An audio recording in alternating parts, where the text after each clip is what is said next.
So, Lucy, I understand. I'm Amanda Ford. Oh, sorry, Amanda. Sorry, I apologize. It's okay. I apologize. Amanda, I when I was reading the background information, I realized that so Queen Victoria moved in this residence only 3 weeks after she took the throne. Yes. And at the time, the residence was not even up to the suitable standard. So why was she so eager to move in here and then begin her new life? She was 18 years old.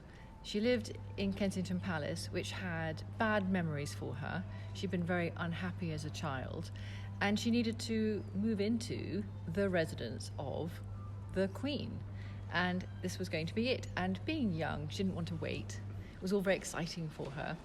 And when you're 18 years old, you don't notice things. So the fact that the kitchens didn't work, the plumbing didn't work, the fireplaces didn't work, whenever she sat down to dinner it was cold, that there were still workmen banging on the walls. She's a teenager. What does she know? She didn't mind. And in fact, 3 days after moving in, she held her first musical concert here.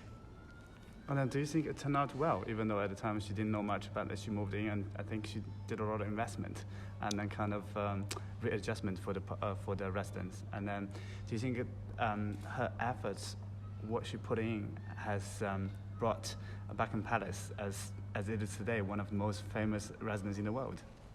Yes, it's really remarkable what she achieved, particularly as a woman. I can only compare her in some ways to Empress Wu Zetian, in the sense that Empress Wu, as you know, had to create a new language of power, because the language of power that was available to her was male. And that Queen Victoria had the same problem, that power had a male face and male characteristics. So when Queen Victoria said, I need to change Buckingham Palace, she wanted to make it into a family home, which is a female characteristic. She said, I want it to be more open. I want to be able to invite the public to my home, which is not something that a king had ever thought about.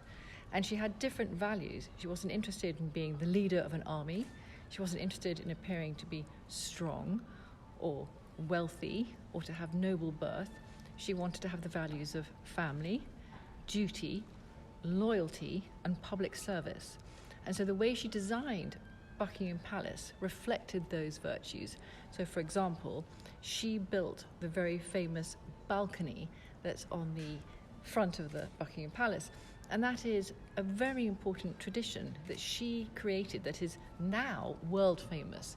And it's a time of great national rejoicing when the royal family appears on the balcony after weddings or other great moments. And that was her idea, along with her husband, Prince Albert, but she was the one who kept it going. Before she moved in, I think there was George IV.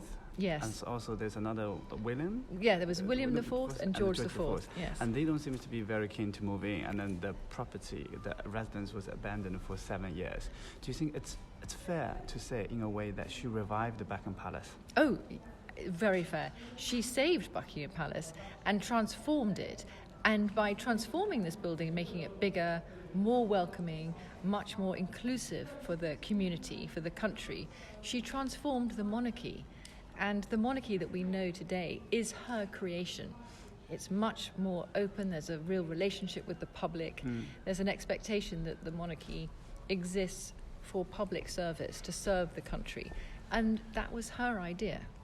And then what is the centerpiece of this exhibition, in your opinion? The centerpiece is the ballroom, because in the ballroom you have 19th century technology, Pepper's Ghost, which the Victorians invented, melded with 21st century technology, where no one has ever done anything like this before. You have seen techniques where there's one person talking or moving, but to have 8 people dancing at the same time is entirely new. And so it's rather wonderful that Buckingham Palace can showcase the old and the new at the same time. What do you think would be the takeaway you want the audience or the viewers to take when they leave the exhibition? Well, my takeaway that I would like the audience to have is that what we're seeing here is the work of a woman. It was a woman who transformed Buckingham Palace. It was a woman who created the traditions that we now associate with the modern monarchy. And it was a woman who has shaped our notion of what female power can look like today. And so when we think about equality, we should include Queen Victoria and her great achievements in that thought. Thank you very much, Amanda. Thank you. Very That's nice lovely. to meet you. Thank you. It's lovely.